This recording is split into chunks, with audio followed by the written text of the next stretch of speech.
difficile de prêter un nom, mais qui sont en train de se mettre en place. Et il y aura une bataille entre ces deux courants-là. La bataille a commencé et elle sera, à mon avis, très longue. Et je disais hier soir au club de la presse, là où on était, que ma foi, il faut, vous savez, comme les armées de réservistes, quoi. Il faut que les réservistes de la lutte contre le communisme, contre le totalitarisme, ceux qui criaient dans les années 60, dans les années 70, Brejnev, Pinochet, même combat. Ceux qui, dans les années 80, ceux qui, dans les années 80, ont travaillé à la décomposition du communisme, ceux-là, les réservistes de l'antitotalitarisme, il faut qu'ils se remobilisent, il faut qu'ils reprennent le pactage. Conservisti, no? Sì. Che ci sia un nuovo esercito in pratica costituito da coloro che sono ancora mobilitati, in pratica occorre pensare a un tipo di mobilitazione, nel senso che potevamo pensare prima di 19.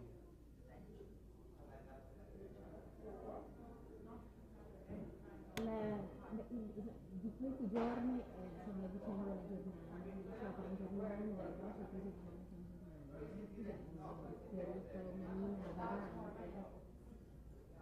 La crisi che abbiamo chiamato crisi economique, politique nel mondo, est-ce qu'on peut la considérer comme une bombe qui va exploser tôt ou tard?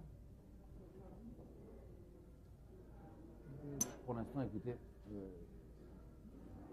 je crois vraiment que la France de l'affaire Touvier, aujourd'hui, n'a pas de leçon à donner à l'Allemagne, pour l'instant.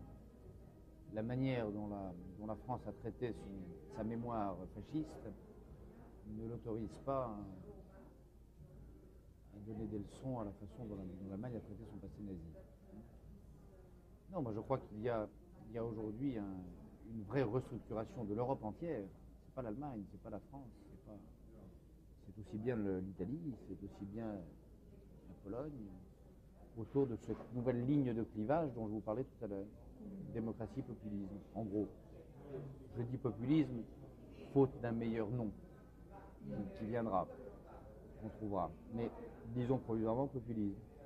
Il y a là une nouvelle ligne de partage, une nouvelle ligne de fracture, et elle traverse peut-être même d'ailleurs au-delà de l'Europe. Vous savez, j'étais récemment, il y a 2 ans, j'étais au Pérou par exemple, au moment où Mario Vargas Llosa se présentait aux élections présidentielles. C'était la même ligne de partage, la vraie. C'était plus la gauche et la droite, c'était plus le communisme et le libéralisme, c'était vraiment ça.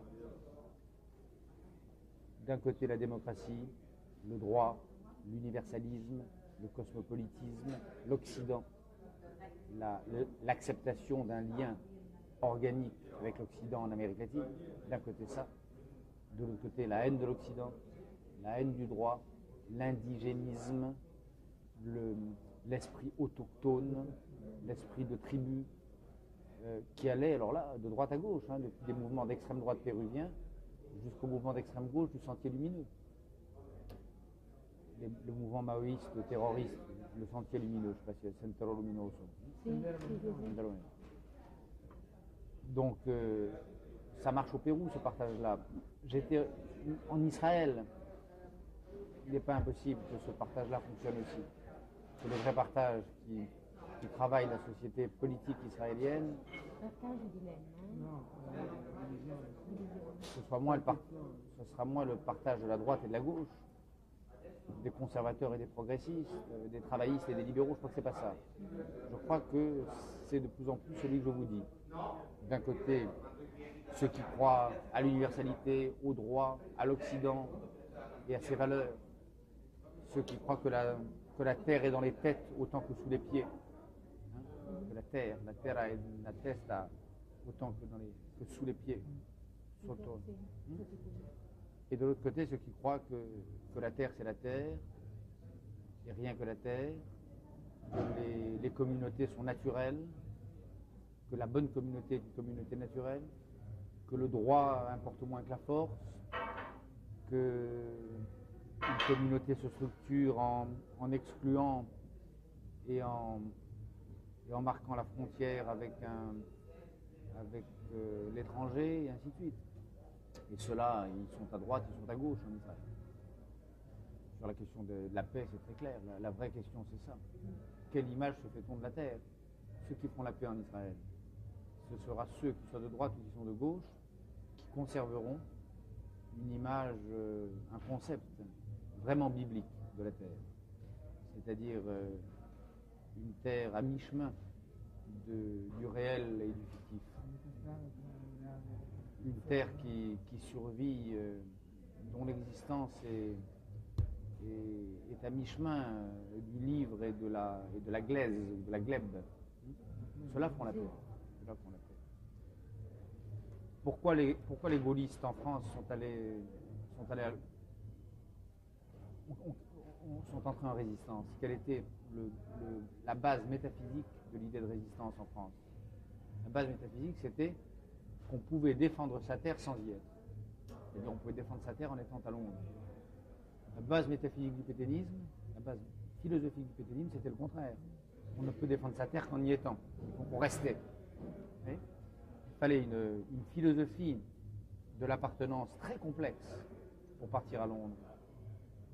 Il fallait l'idée qu'on peut défendre sa communauté sans y adhérer. Tout à fait, pendant un moment. Sans y avoir ses racines. Ceux qui croyaient que la seule manière d'appartenir à une communauté, c'était de s'y enraciner, ceux-là restaient là. Una dimensione primordiale. Oui, elle est primordiale. En Israël, par exemple, il est évident que c'est plus que primordial, c'est la sécurité du pays qui est en cause, évidemment. Mais les plans de paix les plus audacieux, ce sont ceux qui ont une conception non idolâtre de la terre, qui sont prêts, sur certaines zones, à des statuts ambigus de telle ou telle portion de territoire, des souverainetés complexes, des frontières moins substantielles, autrement d'une autre substantialité. Pour faire la paix au Proche-Orient, il faudra une philosophie. Et cette philosophie, ça ne sera pas la philosophie organique, communautaire, populiste et indigéniste que certains ont dans la tête aujourd'hui. Donc ceci pour vous dire que ce partage, ce nouveau partage qui s'instaure sous nos yeux, qui n'est pas la droite la gauche, qui n'est plus le totalitarisme et la démocratie, qui est l'intégrisme et la démocratie. L'intégrisme c'est quoi? Intègre. Donc, l'esprit du propre, l'esprit du terroir, l'esprit autochtone, ce partage-là, on peut penser qu'il est le partage planétaire des années qui viennent. Un'ultima osservazione, io avevo seguito, era stato ospite al Maurizio Costanzo Show, si ricorda? Quando presenti dei cinesi. Ora, a parte quell'episodio... Vous étiez là ou... No, Era l'ho lui visto la in tele. televisione. E su questo c'è stato un gran dibattito da quella trasmissione, La no? pressa Sul è là, dibattito sulla legittimazione che hanno, non dite questi cinesi, ma chi comunque li sostiene, come dicete revisionista, chi sostiene idee revisioniste e dichiaratamente antisemite e razziste, sulla legittimazione che hanno a far valere queste idee, a parlare con loro, cioè, no? Ci sono due schieramenti, quelli che come lei e come sono anch'io tendenzialmente non parlano, non accettano di parlare con queste persone, e la maggior parte che invece bisogna conoscere, sentire le loro ragioni. Che posizione prendere in questo caso? E questo è un problema grosso. Oui, mais je l'avais dit ce soir-là à la télévision, je crois. Je l'avais dit. Oui, mais voglio ripetere. Sì. Non, moi Sì. non, moi je crois qu'on peut... Je crois qu'il ne faut pas censurer l'information. Ancora non censurare L'information. Ce qui existe, il faut le montrer, bien sûr. Mais la grande erreur, la grande faute en revanche, c'est la banalisation. Oui. C'est-à-dire que montrer des nazis à la télévision, pourquoi pas, mais il faut bien dire et bien montrer que ce sont des nazis. Et l'erreur serait, et était ce soir-là d'ailleurs, peut-être, ou a failli être, l'erreur a failli être, de donner le sentiment aux gens qu'il y avait un débat Ma rischiate di essere un errore, no? entre nazis et anti-nazis, qu'on pouvait faire son choix, qu'on pouvait, comme dans un jeu d'enfant, jouer cette carte, ou comme dans un tiercé, jouer nazi ou jouer anti-nazi. Su questo piano. Sì, no, giocare chi fa i nazisti, tu i cowboy Sì. e gli indiani, no? L'erreur, Fai c'est de i mettre- nazisti, l'erreur, c'est de mettre sur- buoni, no? Cioè come metterli in un gioco comune, Sì. come se si trattasse ancora della dialettica, no? Esatto. Come L'erreur- sono degli stili della dialettica Voilà, ancora. voilà. Mais bon, je crois que Mauricio Costanzo avait finalement évité ce piège à la fin de l'émission, j'espère. No, ma continuo per Mais au début de l'émission, quand j'ai vu que les types étaient applaudis, leur arrivée, autant que celle du journaliste du Corriere della Sera ou du présentateur télévision sympathique ou de moi, je me suis dit voilà, on est dans la logique du spectacle, tout vaut tout est équivalent. Ça, c'est une faute. Questo è un errore, sicuramente questa equivalenza spettacolare tra i singoli. E allora come per esempio si sarebbe dovuto fare? Non dico nel caso specifico, ma Questo proposito, sì, sì. posizione, Re- prima pour la lecture, Reportage. Reportage commenté. C'est-à-dire filmer ces gens, leur donner la parole, et ensuite donner le commentaire, commentare, expliquer, spiegare. dire pourquoi ces gens sont monstrueux, dire pourquoi ils sont dangereux, donner leur force exacte, dire peut-être qu'ils sont marginaux, parce que l'autre erreur était de donner à penser qu'il s'agissait d'un courant important, ce qui n'est pas vrai. C'est pas un courant important, c'est rien. È vero. Bien. Donc reportage et commentaire, pas débat. La grande erreur en France a été d'organiser un débat très tôt. Maintenant c'est fini, c'est trop tard, avec le Front National. Il ne fallait pas débattre. Il fallait lui donner la parole, bien sûr.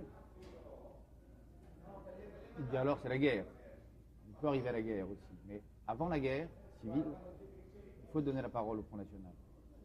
Mais pas débattre avec lui, pas discuter, pas se mettre sur le même plan, pas échanger des arguments, pas faire assaut de séduction, pas faire assaut de rhétorique. Vous voyez? Voilà. Moi j'ai beaucoup dit ça en France. Il ne fallait pas débattre. Il fallait lui donner la parole, oui. Invité à 7 sur 7, invité au journal télévisé, M. Le Pen parlait. Et puis après, que le journaliste, les responsables de la chaîne disent, voilà, ben vous venez d'entendre le responsable d'un parti néo-nazi. Je tiens à préciser ou à vous rappeler ou à vous informer que dans le dernier numéro de son journal, il disait ceci et cela, que les propos qu'il vient de tenir à la télévision sont en contradiction avec ce qu'il dit dans les meetings plus secrets du Front National, et ainsi de suite. Donner l'information, pas le débat idéologique. Un'ultima domanda e poi finiamo. L'intervista più lunga di tutta la Davvero? No, no, Mais elle est tellement jolie. siete presenti? È troppo. Ok. E voglio dire, in Francia si sta verificando quanto è accaduto anche in Italia con le elezioni, solo che lì invece appunto la Lega, cioè il Front Nazionale. Per le prossime politiche in Francia il rischio è fondato che questi possano avere un grande... Le Front National? Oui.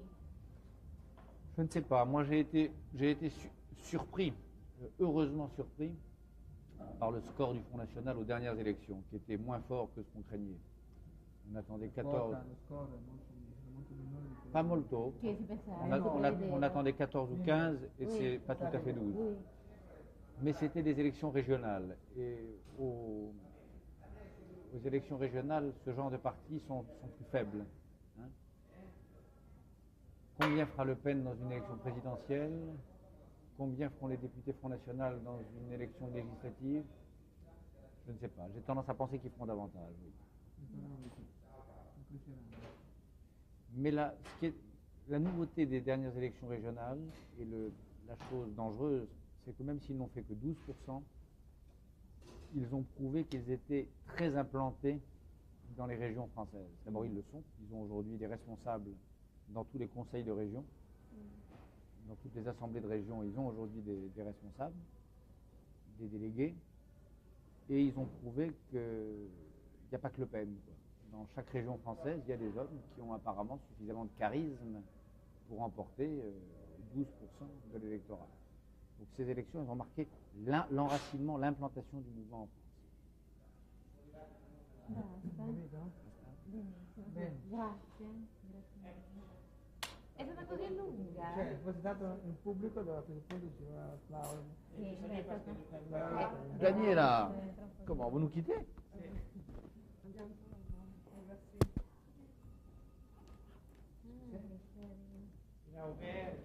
No, era già bene, sono già qui.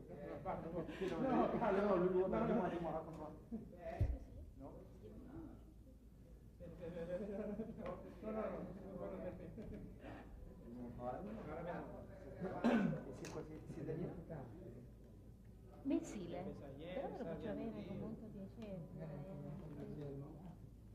Ne proprio due? Io ho lanciato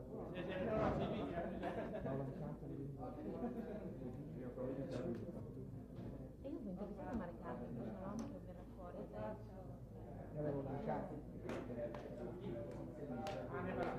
possiamo magari dare...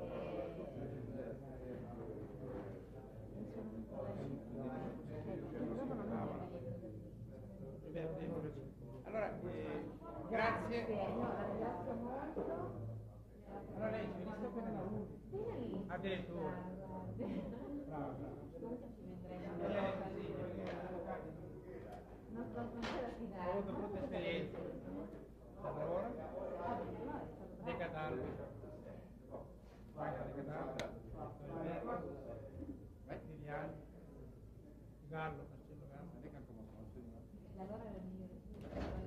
On va le recruter dans l'armée, là. Sì, è morto. È morto dopo il primo grado. Non è arrivato al secondo grado. No, è arrivato al secondo grado. Non al terzo.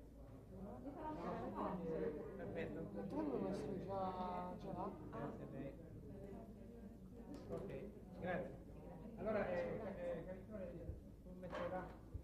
Allora sei puntato, sei che no. Gazzetta del Piemonte, N, e lui, e tu qua. Io le faccio. Possiamo prendere Mantova e Genova. Genova prende. Giù a te, ancora circa.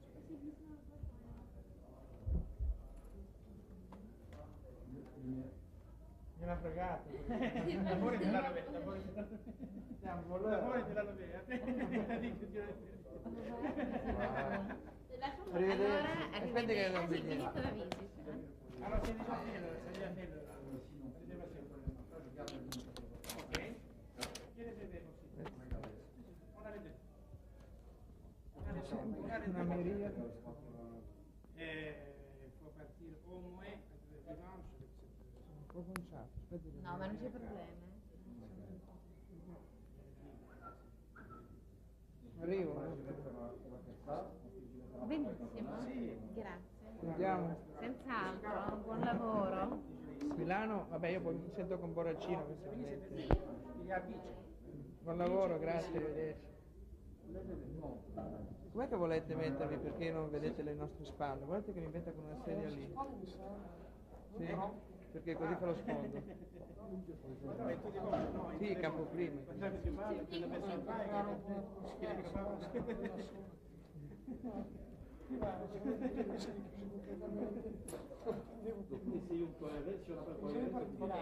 Vuole che metta lì? Fate presto. Mezz'ora. Vous me mettez à côté de moi, si tu veux. Hein? Oui. Justement, c'est un film qui va rester pour la postérité. Metti un attimo. Voglio mettere lì vicino.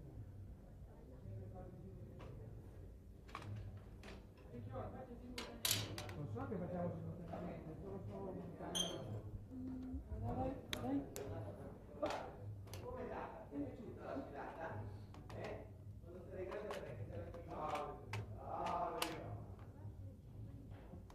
Une?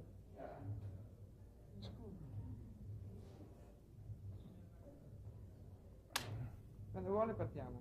È pronte le domande? Sì, no, sto solo chiedendo se è pronte le domande.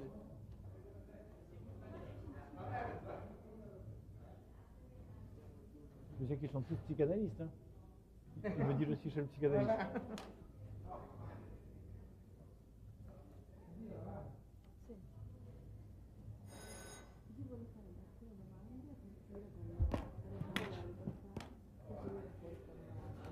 À partir de...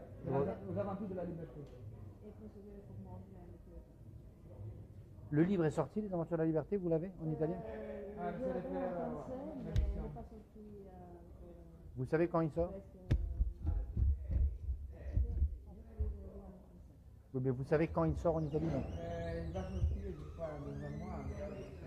Io ho parlato con Rizzoli e gli ho detto che era pronto l'11 di maggio.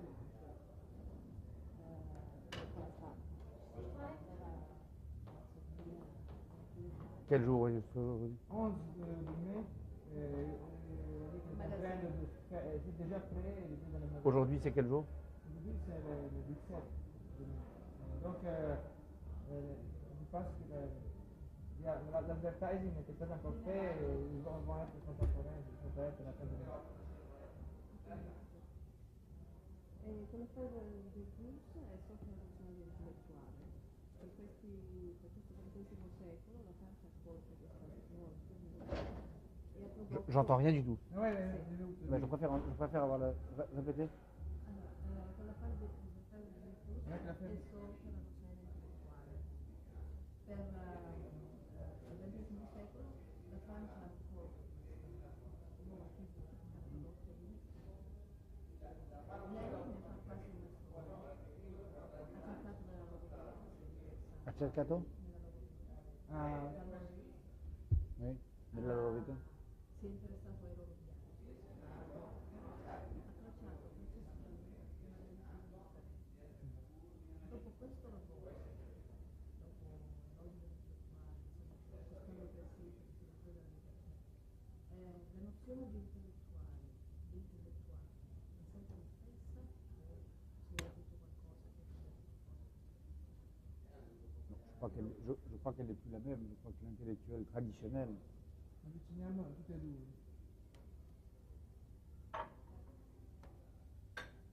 je crois qu'elle n'est plus la même et que la notion d'intellectuel traditionnel a basculé. Pour des raisons très profondes et très complexes qui tiennent aux conditions de possibilité du modèle ancien. L'intellectuel traditionnel est quelqu'un qui croyait à une espèce de pérennité de la vérité, qui croyait à une sorte d'éternité des valeurs et du droit. C'est quelqu'un qui croyait à une relation simple de l'intelligence et du pouvoir, l'intelligence contre le pouvoir.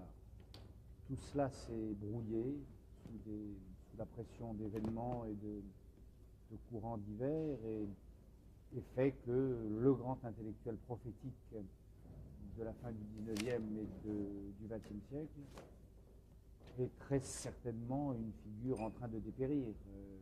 On se demande souvent en France qui prendra la place de Sartre, par exemple. Moi, je crois que c'est la place même qui a disparu. Il y aura autre chose. Voilà, alors, est-ce que c'est un mal, est-ce que c'est un bien? Je n'en sais rien, c'est un mélange des deux. Je suis à la fois... j'ai écrit Les Aventures de la Liberté parce que j'étais un peu nostalgique de cette figure de l'intellectuel prophétique. Et en même temps, cette position prophétique a fait tant de dégâts, tellement de dégâts, que la redéfinition d'une autre position de l'intellectuel n'est pas forcément un mal. Non è necessariamente un male, una nuova definizione di intellettuale. Lei è filosofo e si definisce intellettuale e artista.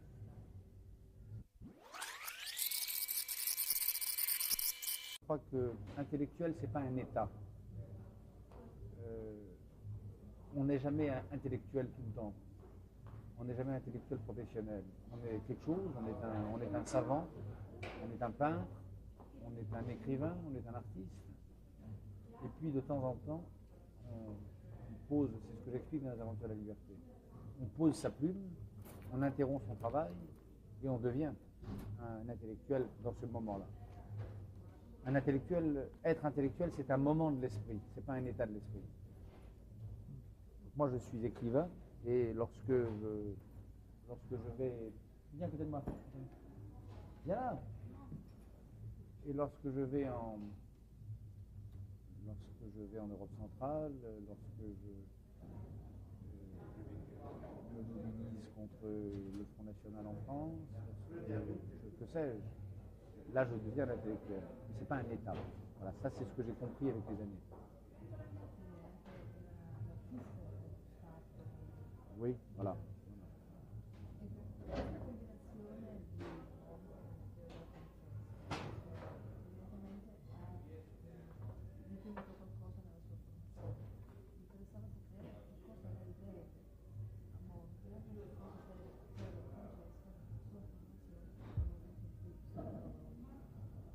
Je pense que l'un et l'autre ont participé de l'élaboration de deux concepts, de deux attitudes qui me sont assez essentielles. D'un côté, la critique du romantisme, du pathos, du lyrisme et de toutes les idéologies qui vont avec. Piero della Francesca et Mondrian sont des maîtres à cet égard, autant que peut l'être Baudelaire, ou autant que pouvait l'être, je ne sais pas, Althusser ou Foucault lorsque j'étais très jeune. Une espèce de démystification, de désenchantement des charmes romantiques. Hein, Et puis, l'antinaturalisme. Je crois, moi, que les philosophies naturalistes sont des philosophies dangereuses. Je déteste, j'estime redoutable une philosophie politique qui nous dit que les bonnes sociétés sont les sociétés naturelles. Je déteste les esthétiques, les conceptions de l'art qui nous expliquent qu'il y a une nature esthétique qu'il faut laisser s'exprimer, donc il faut retrouver le jaillissement. Donc moi je ne cesse depuis 15 ans, c'est peut-être un des points, s'il y avait un point fixe de mon travail et de ma pensée, ce serait celui-là, je ne cesse de faire la guerre au naturalisme. Et là encore, Piero della Francesca, avec ses visages massifs, avec son goût de la mesure et du calcul, avec sa technique mise au poste de commandement, avec ses visages inexpressifs, avec la chasse qu'il fait à l'émotion ou au pathos sur les visages ou dans les mouvements des corps, va dans le sens de cet antinaturalisme. Nous ne parlons pas de Mondrian qui, comme vous savez, poussait l'antinaturalisme jusqu'à la manie, jusqu'à la phobie. Vous connaissez l'anecdote, vous savez que Mondrian devenait malade quand il voyait du verre. Lorsqu'on l'installait à table face à une fenêtre et que derrière la fenêtre il y avait un arbre, il demandait à changer de place parce que la vue de l'arbre lui donnait la nausée. Donc là c'est poussé un peu loin, l'antinaturalisme et l'amour du paysage urbain. Encore que je comprenne assez cette position-là. Moi je crois en effet, je préfère le paysage urbain au paysage naturel.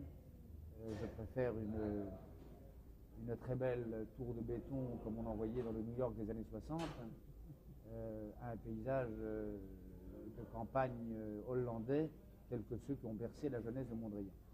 Mais en tout cas, la philosophie qui est derrière ça, c'est-à-dire l'idée que la nature rend esclave et que la technique libère, que la racine, l'enracinement est la matrice, l'origine, la source des servitudes, et que la grande aventure de liberté, c'est l'aventure qui vous détache de tous les ancrages naturels, qui vous fait choisir d'autres appartenances, d'autres rassemblements. Ça, je le crois. Je crois que Mondrian, là-dessus, a fait le choix juste. Voilà. Donc, en effet, Piero comme Mondrian, pour moi, sont des événements fondateurs de ma vision du monde, autant qu'ont pu l'être des philosophes ou des écrivains. Et c'est pour ça que ce livre vient aujourd'hui Il vient presque tard d'ailleurs dans mon existence, mais c'est pour ça qu'il a sa place dans l'ensemble de mon travail et de mon Scrittura e scrittura sono due cose differenti per lei o c'è qualcosa che la scrittura, nel modo in cui la scrittura trova la scrittura e la scrittura nel modo in cui la scrittura procede con la scrittura? Non, je crois que ce sont évidemment deux choses différentes, mais avec des passerelles. Moi, ce qui m'intéresse, c'est les passerelles. Ce qui m'intéresse, c'est les peintres qui écrivent, par exemple. Il y a deux races de peintres. Il y a les peintres qui n'écrivent pas et les peintres qui écrivent. J'ai un goût particulier et une inclination particulière pour les peintres qui écrivent. Delacroix écrit, Matisse écrit, André Masson écrit, et ainsi de suite. Piero della Francesca écrit, Mondrian écrit. Là, Leonardo écrit. Mais ces deux-là sont des peintres qui écrivent. Piero della Francesca, à son époque, passait pour un théoricien de l'art davantage que pour un peintre. Et quant à Mondrian, à son époque aussi, certains pensaient qu'il était un écrivain de l'art plutôt qu'un peintre. Ils avaient tort. Enfin, il était aussi ça. Ce qui m'intéresse, c'est les passerelles. De même que je suis passionné par les écrivains qui ont écrit sur la peinture. Même si... Pardon? Est-ce que je peins? Non, ça, je ne peins pas. Non, mais j'écris sur la peinture. Non, un écrivain... Non, c'est sans doute là... Il y a des écrivains qui ont un peu dessiné. Il y a des dessins de Malraux qui sont d'ailleurs assez mauvais. Bon, Malraux a dessiné, Cocteau dessiné. Mais en effet, ça c'est pas moi.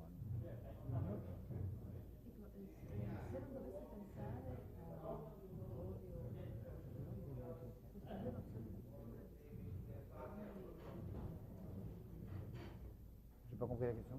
Se non dovesse pensare a pittori o scrittori, la nozione di pittura e di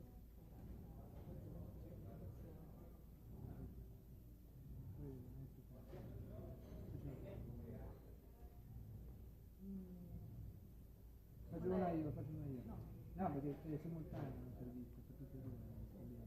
Allora, voi sapete dans cette année-là, il y a trois célébrations de Paris. No? La même année où il y a évidemment tous les grands débats sur les grandes guides de Florence, il y a en même temps la question qui regarde l'Oriente mystico et la question de la cour de la Renaissance et la célébration en même temps de ces célébrations, évidemment, c'est un peu qui va risquer d'éviter de sortir peut-être d'une contribution comme ça de la Francesca. En tout cas, on peut exploiter l'occasion de cette célébration pour dire des choses. Vous pensez, je me pose la question parce que je vais écrire le journal de Gênes. Exactement dans ce jour-là, une grande fête parce qu'il faut commencer les événements.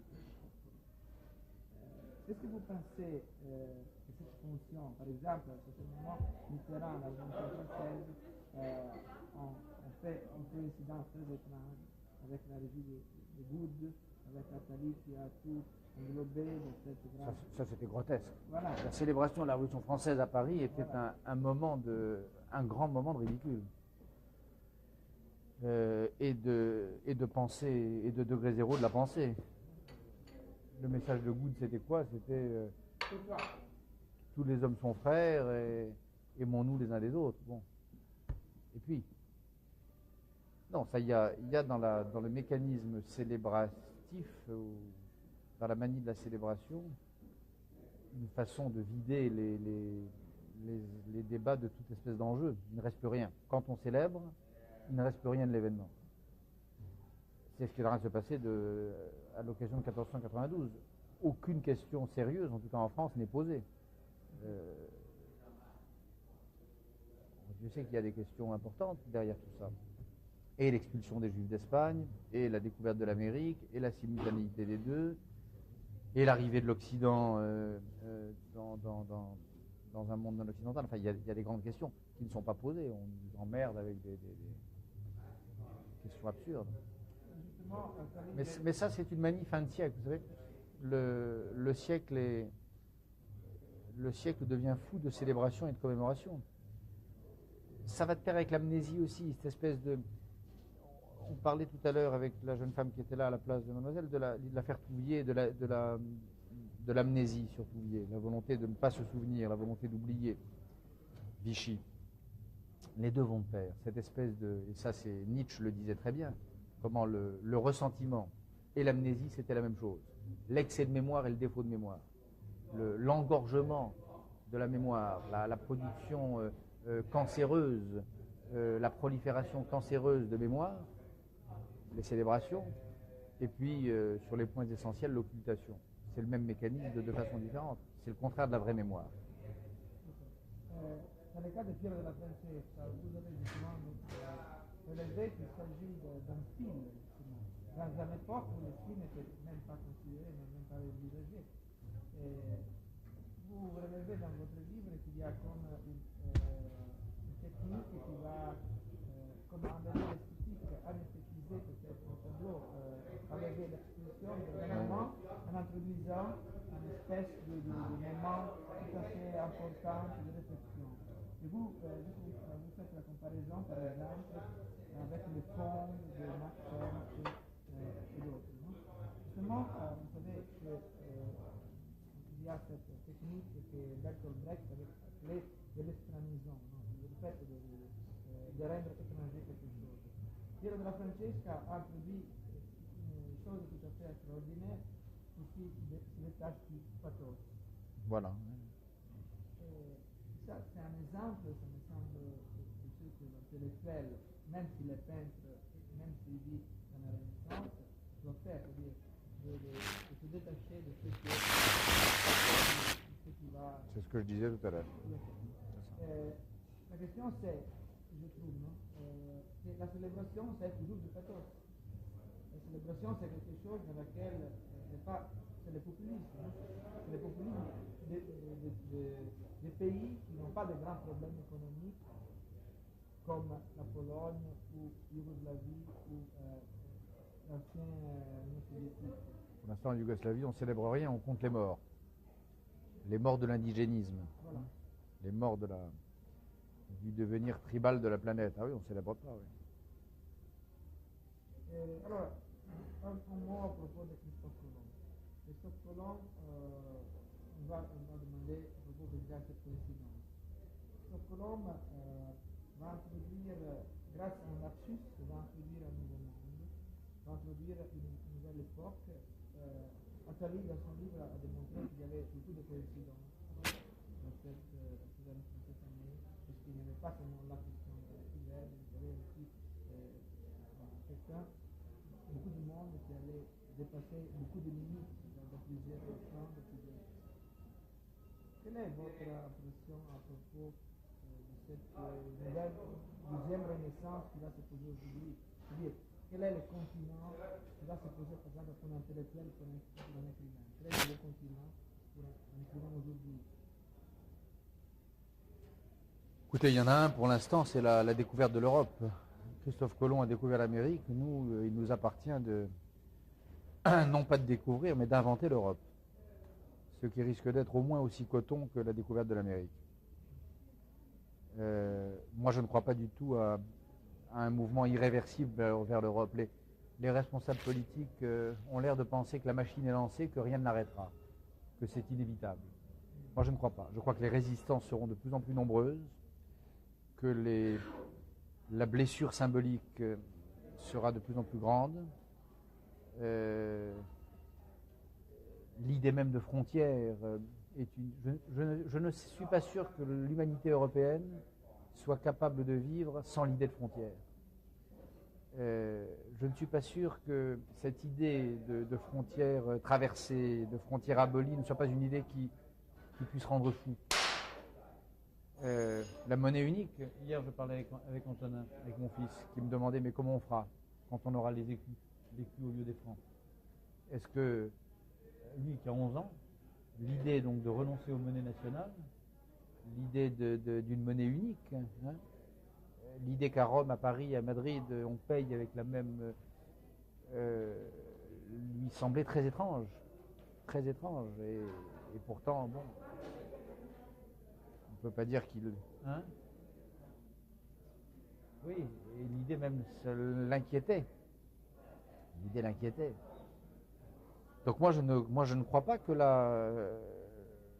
je ne crois pas que la construction de l'Europe sera une partie de plaisir. Alors, l'équivalent de la découverte de l'Amérique, je dis l'invention de l'Europe. Dans cette invention, vous pensez qu'il y a un nouveau rôle tout à fait nouveau de l'intellectuel? Oui, bien sûr, bien sûr, bien sûr. C'est-à-dire, Moi, si j'écris aujourd'hui, là, je sors d'un livre sur la peinture, je vais m'occuper un peu de théâtre à la rentrée. Si j'écris un livre l'année prochaine, ça sera autour de ces questions-là.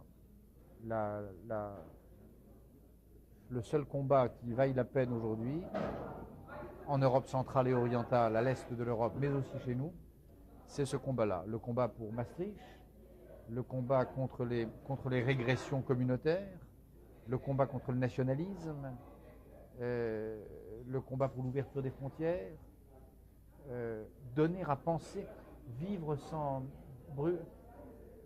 La première, il y a un an, il y a une question qui s'est posée, vertigineuse, vivre sans ennemis, il y a 2 ans. Quand le mur de Berlin est tombé, l'humanité européenne a été confrontée à cette situation complètement nouvelle, comment vivre sans ennemis. On avait toujours vécu avec un ennemi, et la conscience de cet ennemi renforçait notre identité. Hein. C'est contre lui qu'on était nous-mêmes. C'est en s'opposant à l'Union soviétique que les démocraties occidentales se construisaient. Aujourd'hui, il faut apprendre aux hommes à vivre sans frontières. C'est encore plus compliqué. Vivre sans frontières, après avoir essayé de vivre sans ennemis, il n'est pas su. Je pense qu'il y a là 2 blessures symboliques, de fêlures dans la conscience politique et dans l'imaginaire politique européen qu'il va falloir penser et que les intellectuels devront aider à penser. Ultima.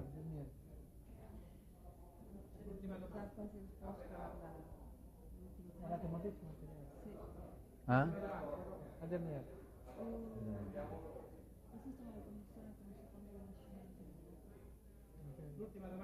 Il existe les conditions pour une seconde renaissance et il existe les conditions pour une nouvelle régression. Et je suis incapable de vous dire aujourd'hui ce qui l'emportera de la renaissance ou de la régression.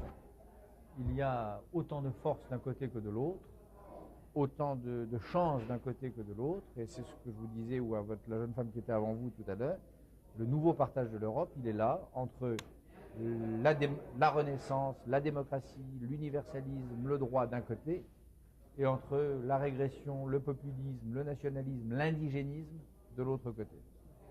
Et l'issue de cette bataille-là, personne ne la connaît. Ce sera l'affaire de notre génération et de la sienne.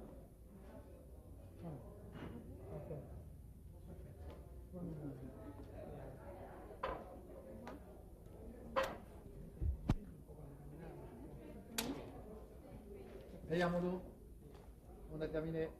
On va se promener un petit peu. Eh bon, on y va. Avec Antoine. Qu'est-ce qui se passe au chemin? Tu parles? Ça, c'est pour le... Tu es enregistré. Ils sont en train de t'enregistrer. Ils sont enregistrés, oui. Ils sont enregistrés. Ils sont enregistrés même lorsqu'il a parlé. Ah bon? Ah oui, c'est très joli. Hein. Et lorsque tu parlais, il était attentif. Vous voyez, Passionnant. Vai, tu me comprends. É o homem.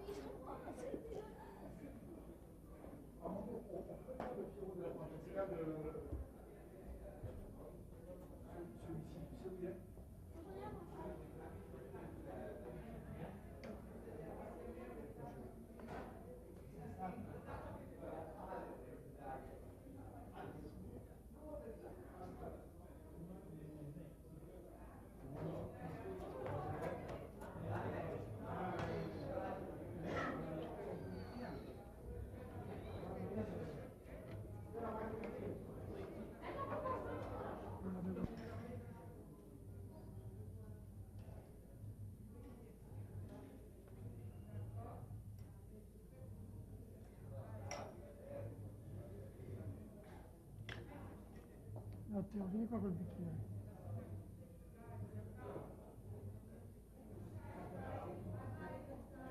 Oh, lasciamolo.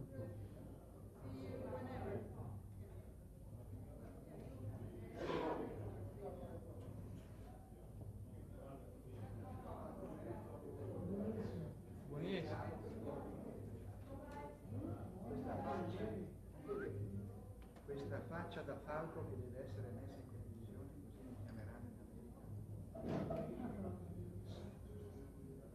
Sì. Ma che voi che siete competitivi, sì,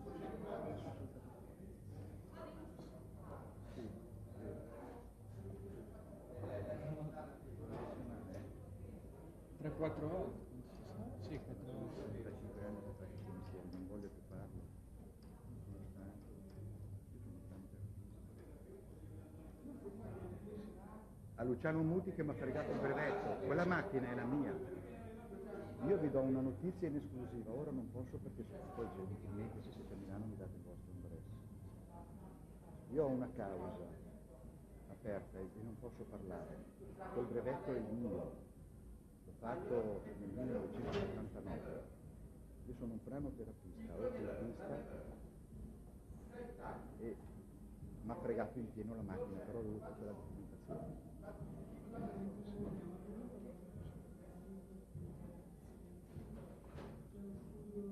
Sì, in via Caravaggio, via Correggio.